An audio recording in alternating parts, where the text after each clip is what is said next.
Hi everyone, thank you for joining. Welcome to my weekly favorites, and I'm going to get started with my nail polish. My nail polish that I've been wearing pretty much the whole week has been this Santi nail polish. It's in the color 01 Neon Pink. I've been wearing it for a whole week, so it's chipped by now, as you guys can tell. But I really like this color.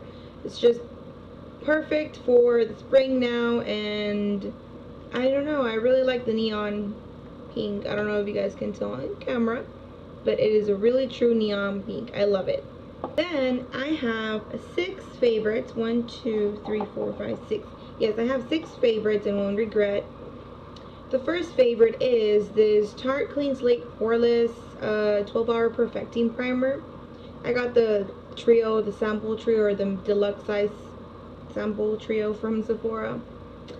And the reason why I got that trio is because I've been hearing a lot of rave, a lot of great positive feedback on this primer right here.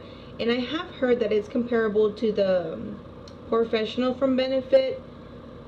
I don't think it can be similar in the way that the texture, it fills in your pores. Like if you have any pores or fine lines, it does fill it in. But I feel, to me, the Benefit Professional is way better. This is more similar or very comparable to the e.l.f. Mineral Infused Primer and even to the Bare Minerals, which this makes a really good primer. I'm not saying it's bad at all. It's really good, but I prefer the Professional one from Benefit. And this is just like the Bare Minerals and even the e.l.f. one, like I said. So, but it is a good primer. I felt like it did the same. I mean, it says it's a 12-hour perfecting primer. I didn't see any difference from the other ones that I own, but it did help up my makeup pretty good. And like I said, it was really nice and felt very smooth, but nonetheless it's still very comparable and very similar to the e.l.f. primer. So definitely check the e.l.f. one if you guys haven't wanted to try this one. Next, also from Tarte, also from that trio that I picked up, is the Tarte 360 Creaseless 12-Hour Smoothing Eye Primer. And this is a little size that I got, the little one that I got from the kit. And you do have to shake it up. It is a good primer. I've been using it for pretty much all week, and it's really nice. It's similar to the Too Faced and the Fergie one. Very similar. What I mean by that is that it is liquidy at first, so you do have to shake it really well, or else you're gonna, like, whenever you open it, it's gonna leak pretty much. But it is a good primer, but I still prefer the Fergie over this one, and I even prefer the Fergie over the Too Faced Shadow Insurance, which, I mean, they're still in the same boat level there, but for the price range, Fergie Wet n Wild primer, eye primer, wins. But this one's pretty good too. Next favorite is the mascara. My favorite for this week has been the Rocket Volume Express. I'm pretty sure lots of you girls have heard about this mascara, and I've actually heard likes and dislikes on this mascara. I really like it. I feel it does give me a lot of volume. I really don't look for lengthening in mascaras because my lashes are pretty long. They're not extremely long, but I don't look for length in my mascaras. I look more for volume. Plus, sometimes when I get a mascara that's more targeted towards volume, it also helps me get some length. So it's kind of like a 2-in-1 when I get volume mascaras on my eyelashes. But anyways, this mascara is really nice. I really have been liking it. The wand is very similar to the Lash Blast from CoverGirl, but it's the formula that I like. I prefer this formula over the CoverGirl one because it's a little bit more watery or tacky, and I know that sounds like, why would you like a tacky mascara? It's not literally tacky, but what I mean, if you guys have tried the Lash Blast from CoverGirl, that's more like a dry mascara, and this one's more like, there's some product, it's more watery in a way. I really hope I'm making sense. But that's why I really have been liking this mascara.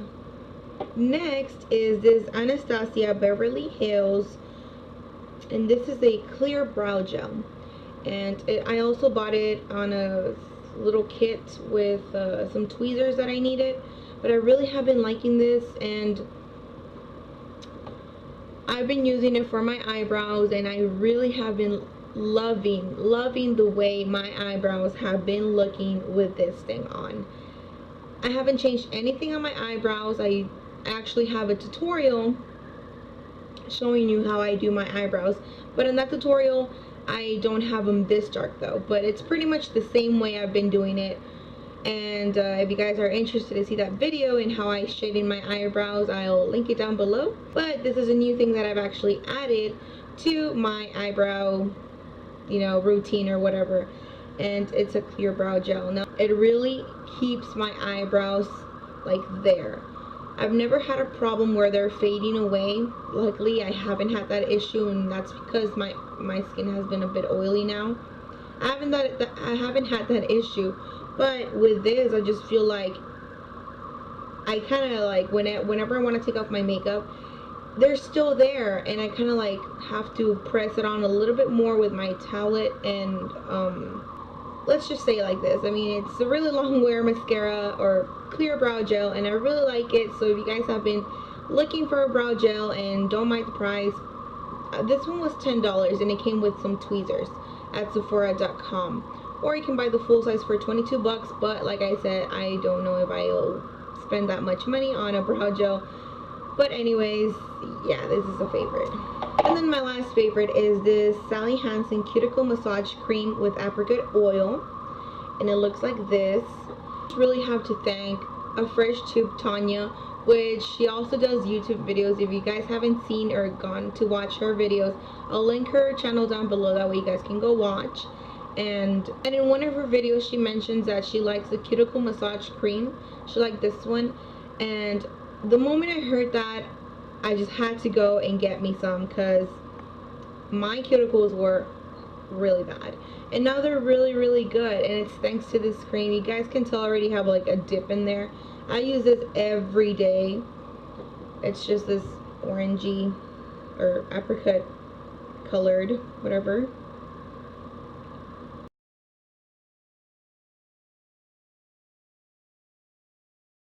Sorry, I couldn't get that to waste, so I ended up putting it on my cuticles now. But anyways, you guys can tell that I really have been liking it. You guys can see the dent already. It's a really good cream for your cuticles. So if you guys have been struggling, or you guys want to know something that's gonna help your cuticles feel very nice, definitely give this a try. I got it at Walgreens. And then the last thing, it's not a regret, but it's not a favorite either. Like, it's more like in the middle. It's like I'm like on a 50-50 kind of, I don't know.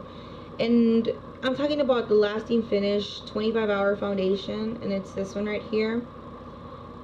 I know that they used to have like a 16-hour foundation back like 2 years ago. That's how long like 2 years ago they used to have another formulation, I guess. And I say it's a different formulation. I'm not 100% sure if it is true or not, like it's a new formulation, but the reason I say that is because I remember that back then it was very comparable to the Revlon Color Stay in the way that it was a kind of like a matte finish, a long wearing, and full coverage. And this one here it does have some coverage. I'd say it's about a medium coverage, so the coverage is nice. The blendability is very nice. It's actually the same way that I used to apply before. It's very creamy. It's very watery, not creamy. It's liquidy. That's what I'm trying to say. It's very liquidy, and it's very easy to blend. But the finish, it's not matte, but it's not even like a satin finish, actually like a dewy finish. Skin went from oily to dry, and then from dry to normal, then from normal, now it's on combo, and now it's combination oily. So maybe that's why this foundation didn't suit, or wasn't really good for me. Nonetheless, I still think it's a really good foundation. If you guys are out there, have normal to dry skin, you might want to give this a try. It's about I think it's about $5. I bought it at Walgreens when it was like 50% off, but it was like $5 originally, And I mean, if you guys don't like it, you can always return it. Just keep your receipt and return it. So if you guys have normal to dry skin and have been looking for a foundation that has medium coverage and it's very easy to blend and last 24 hours, you know, it's a long-lasting foundation, definitely give this a try. I'm not 100% sure that's going to work great for you since I don't have dry skin anymore, but I mean, like I said, you can always return it. So yeah. So this concludes my weekly favorites. Let me know what were yours, and thank you so much for watching my videos, you guys. I know I haven't been doing videos lately like as much as I used to before, and that's because I haven't had time this past weeks, but hopefully I'll get in tracking making more videos for all of you guys. But as always, you can always follow me on Twitter and on Instagram if you want to know like daily updates. And thank you so much for watching as always. I'll see you in my next video. Bye.